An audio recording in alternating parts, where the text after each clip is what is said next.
ዓለም አቀፍ መሪዎች በዝግ በር ስብሰባ የሚንቀጠቀጡለት ያንን ድምፅ ሰምታችሁታል? ታላቁ ካህን ቀድሞ የተናገሩትን ዛሬ በደምና በባሩድ እየተፈጸመ ነው። አሜሪካ ተጨንቃለች። መካከለኛው ምስራቅ እየነደደች ነው።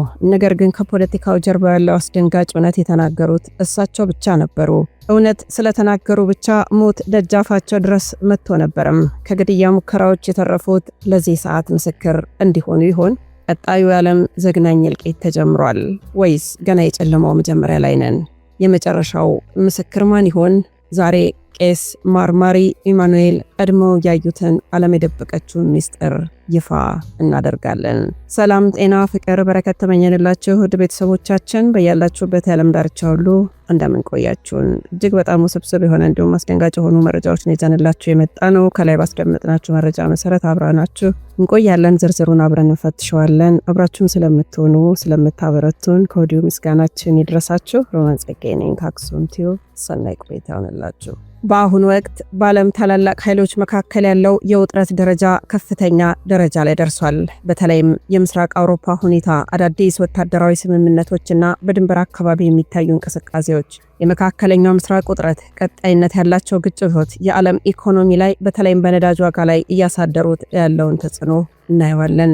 በቅርቡ ይፋ የሆኑ ሊወጡ ያሉ የመንግስታት ሚስጥራዊ ሰነዶች ትልቅ መነጋገሪያ እየሆነ ነው። ከዓመታት በፊት ተከስተው የነበሩ ዓለም አቀፍ ሴራዎች አሁን ላይ በምርመራ እየወጡ ያሉ እውነታዎች አሉ። ዓለም አቀፍ የስለላ ተቋማትና የዲጂታል መረጃ ደህንነት ጉዳዮች የግለሰቦች መረጃ እንዴት ለፖለቲካዊ ትርፍ እየዋለ እንደሆነ የሚጠቁሙ አዳዲስ ዘገባዎች። ይህ ርዕስ ሚስጥራዊና አስደንጋጭ መረጃዎችን ለምትወዱ ተመልካቾቻችን በጣም ግሩም አድርገን እንነግራችኋለን። በተለይ ደግሞ የእስራኤል ድርጊት በጣም በርካቶችን አስገርሟል። እስራኤል እንግዲህ ምላው ሀገሪቷ ላይ ያሉ ካሜራዎችን እየነቀለች እንዳሉ እነ ወርልድ ሞኒተርን ጨምሮ እየተናገሩ ነው። ውድመቷ እንዳይታይ ስለምትፈልግ እንዲሁም ደግሞ ጋዜጠኞች ላይም ጫና እያደረገች እንደሆነ እየተነገረ ነው። እነዚህን ሁሉ ነው አብረን የምንፈትሸው ማለት ነው። በቅድሚያ ግን ቄስ ማርማሪ ኢማኑኤል ስለ እስራኤል፣ አሜሪካና ኢራን እንዲሁም አጠቃላይ ስለ መካከለኛው ምስራቅ ፖለቲካ ያላቸው አቋም በመንፈሳዊና በጂኦፖለቲካዊ ትንታኔ የተሞላ ነው። በስብከቶቻቸው ላይ በተደጋጋሚ የሚያነሷቸው ዋና ዋና ነጥቦችን እናነሳለን። ቄስ ማርማሪ አሜሪካና ሌሎች የምዕራብ ኃይሎች በመካከለኛው ምስራቅ ጣልቃ በመግባት ሰላም እናመጣለን ቢሉም ውጤቱ ግን ጥፋትና መፈናቀል እንደሆነ እየተቹ ነው። የምዕራባውያን ፖለቲካ በራስ ወዳድነትና በኃይል ሚዛን ላይ ተመሰረተ እንጂ ለህዝቦች ደህንነት ግድ የለውም የሚል ጠንካራ እምነት አላቸው። ይህንንም በድፍረት ነው የሚናገሩት። ስለ እስራኤልና ፍልስጤም ግጭት እሳቸው እንደሚሉት የግጭት ከፖለቲካ በላይ መንፈሳዊ መልክ አለው ነው። ይሁን እንጂ በጦርነቱ ምክንያት ንጹሃን ዜጎች ክርስቲያኑም ሆኑ ሙስሊሞች የሚከፍሉት መስዋዕትነት እጅግ አሳስቧቸዋል። እስራኤል የምታደርገው ወታደራዊ እርምጃን በተመለከተ መጽሐፍ ቅዱሳዊ ትንቢቶች ከመሬት ላይ ካለው ፖለቲካ እውነታ ጋር በማያያዝ ይተነትናሉ።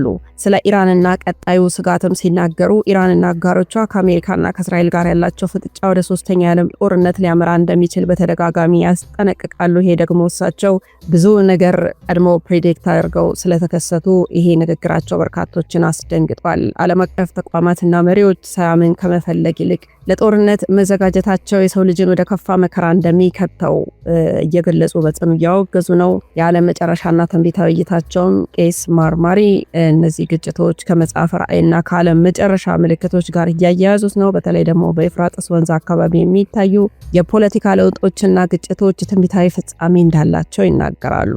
መሪዎች ለሰላም ሳይሆን ለስልጣን እንደሚሮጡና ይህም ዓለምን ወደ ጨለማ እየመራት እንደሆነ እየተናገሩ ነው። ቄስ ማርማሪ እንግዲህ ንግግሮቻቸው በጣም ቀጥተኛና ደፋር በመሆናቸው በተለያዩ ወገኖች ዘንድ አነጋጋሪ ናቸው። በርካቶችም ይጠሏቸዋል።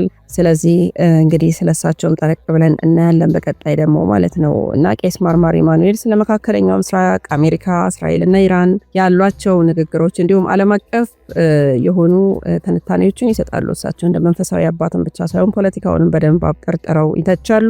ቀደም ብለው የተናገሯቸው ፍጻሜ ያገኙ ትንቢታዊ ንግግሮች አሏቸው። አሁንም እንግዲህ ይህንን ውጥረት እጅግ በጣም ቀድመው ቢናገሩም አሁን ደግሞ ያለውን ነገር ቀጣዩንም ነገር እየተናገሩ ነው እና እንግዲህ መካከለኛው ምስራቅ በድጋሚ በሚፈነዳ ባሩድ ላይ እንደምትቆም የተናገሩ ነው። አሜሪካ፣ እስራኤልና ኢራን ሶስቱ የዓለም የኃይል ሚዛን ዋልታዎች ወደማይቀረው ፍልሚያ ተንደርድረዋል። ይሄ ግጭት ግን በፖለቲካ ተንታኞች እንደሚባለው ተራ ወታደራዊ ሽኩቻ እንዳልሆነ ያሰምሩበታል እና ከአውስትራሊያ ሲድኒ አንድ ድምፅ ቀድሞ ያስጠነቅቃል። ይህን ጦርነት ቀድሞ አስጠንቅቀው ነበረ ቄስ ማርማሪ ኢማኑኤል። ይህ ጦርነት ትንቢታዊ ፍጻሜ ነው ይላሉ እሳቸው። ዓለም አሁን የደረሰችበት ውጥረትን ቀድመው ተናግረውት ነበረ። እንግዲህ የመጨረሻው ቃላቸውንም ነው የምንነግራቸው ማለት ነው። ቄስ ማርማሪ ንግግሮቻቸው ቀጥተኛና ደፋር በመሆናቸው ነው የሚታወቁት። ለዛም ደግሞ በርካታ ጊዜ የግድያ ሙከራም ተደርጎባቸው ነበረ።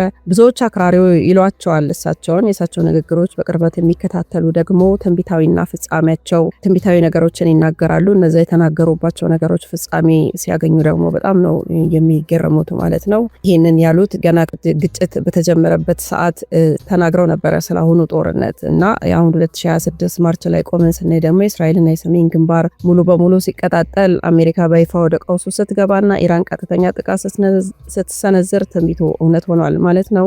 በመካከለኛው ምስራቅ የጦርነት ፍንዳታዎች፣ አሜሪካ የጦር መርከቦች እንግዲህ እየጋዩ ነው። እሳቸው እንደሚሉት የሶስተኛ ዓለም ጦርነት መጀመሪያው እንደሆነ አሜሪካ ሰላም እናመጣለን ብትልም ውጤቱ መጥፋት ነው ብለው ተናግረዋል ማለት ነው። ዛሬ እንግዲህ 2026 ማርች 10 ላይ እንገኛለን። ዓለም በአንድ ትንፋሿን ይዛ እያየችው ያለው እውነታ ነው። ውጥረቱ ከቁጥጥር ውጭ የሆነ ነው። እስራኤልና ኢራን የሚሳኤል ዱላቸውን እየተወራወሩ ነው። አሜሪካ እንዲሁም ደግሞ ሌሎችም ሀገራት ወደዚህ ጦርነት ተቀላቅለዋል። ይሄ የሚሆነው ደግሞ ቄስ ማርማሪ እንደሚሉት የምዕራቡ ዓለም መሪዎች ለእግዚአብሔር ሳይሆን ለስልጣናቸው ስለሚገዙ ነው ንጹሐንን ጭዳ የሚያደርጉት እያሉ ነው ማለት ነው። የምርመራ ቡድን ወደ ጥልቁ እየገባ ነው። ቄስ ማርማሪ እንደሚሉት ይህንን ሽኩቻ ልዩ የሚያደርገው ትንቢታዊና መንፈሳዊ ይዘቱ ነው ብለው ይናገራሉ እና የኤፍራጥስ ወንዝ መድረቅንም ይናገራሉ። ይህ ልክ እንደ ትንቢቱ መፈጸሚያ ነው ብለው ማለት ነው። እሳቸው በተደጋጋሚ መጽሐፈ ራእይ ይጠቅሳሉ። ስለ ኤፍራጥስ ወንዝ መድረቅና ከምስራቅ ለሚመጡ ነገስታት መንገድ ስለመዘጋጀቱ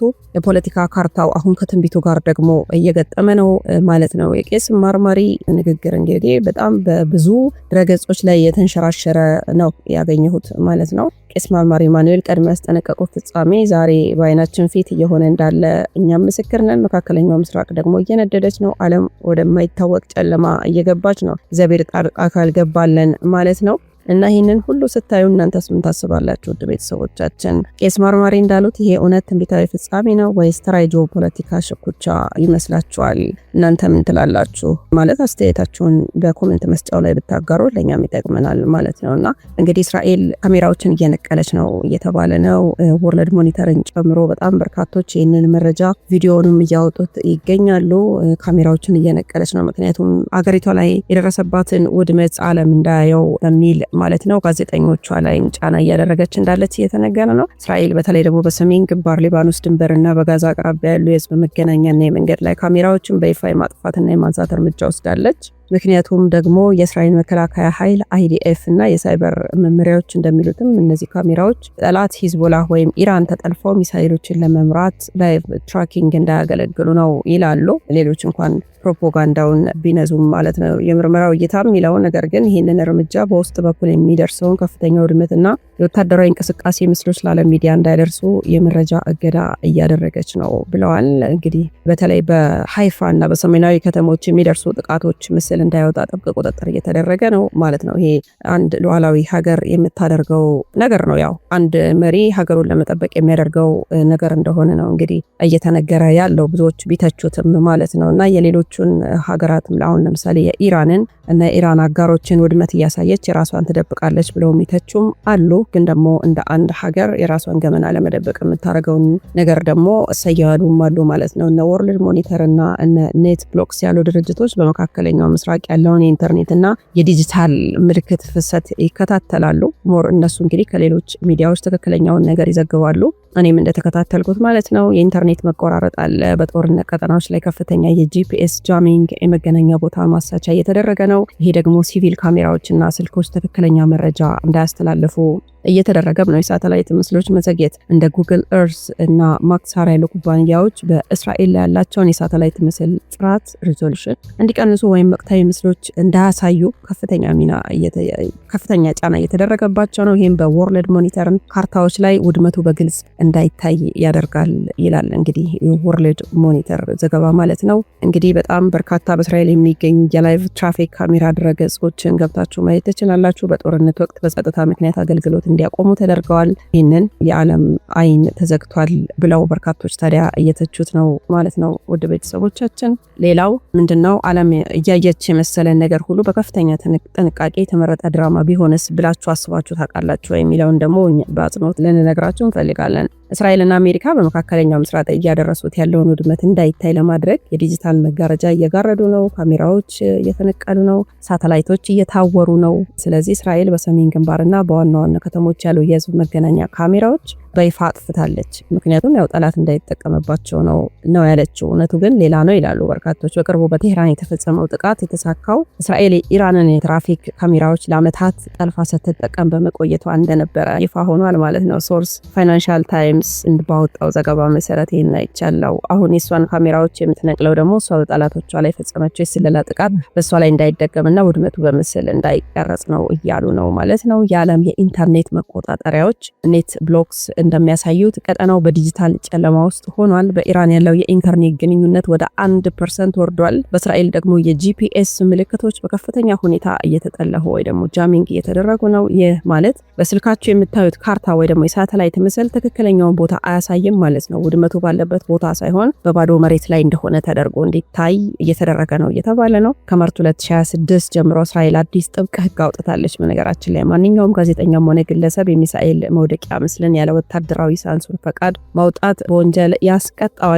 ካሜራዎችም ይወረሳሉ፣ የመረጃ ምንጮች ይታገዳሉ። ዓለም እውነቱን እንዳያውቅ አይኖቿ እየታወሩ ነው እያሉ የሚወጡ በጣም በርካታ መረጃዎች አሉ ማለት ነውና ስለዚህ ይሄ በጥልቀት እና በሚስጥር የተሞላ የጦርነት ሁኔታ ዓለም አቀፍ መሪዎችን በጣም አስጨንቋል ማለት ነው። ውድ ቤተሰቦቻችን እንግዲህ ማሳረጊያችን የምናደርገው የቄስ መርማሪን ንግግር ነው ማለት ነው። በጣም በርካቶች የተቀባበሉት ነው ይህንን ጉዳይ ማለት ነው። ታላቁ ካህን ቄስ መርማሪ ኢማኑኤል አንድ ያልተሰማ እውነት አላቸው። ዓለም ወደ እስራኤል የምታየው ለፖለቲካ መፍትሄ ነው። እግዚአብሔር ግን ወደ እስራኤል እንድናይ የሚፈልገው የዘመኑ ፍጻሜ እንድንረዳ ነው እያሉ ያሉት። ዛሬ በመካከለኛ ምስራቅ የምናየው እያንዳንዱ ፍንዳታ፣ የሚነቀለው እያንዳንዱ ካሜራ፣ የሚፈሰው ደም በእያንዳንዱ አጋጣሚ የተከሰተ ሳይሆን መጽሐፍ ቅዱሳዊ ሰዓቱ እየቆጠረ መሆኑን የሚያሳይ ምልክት ነው ብለዋል ማለት ነው።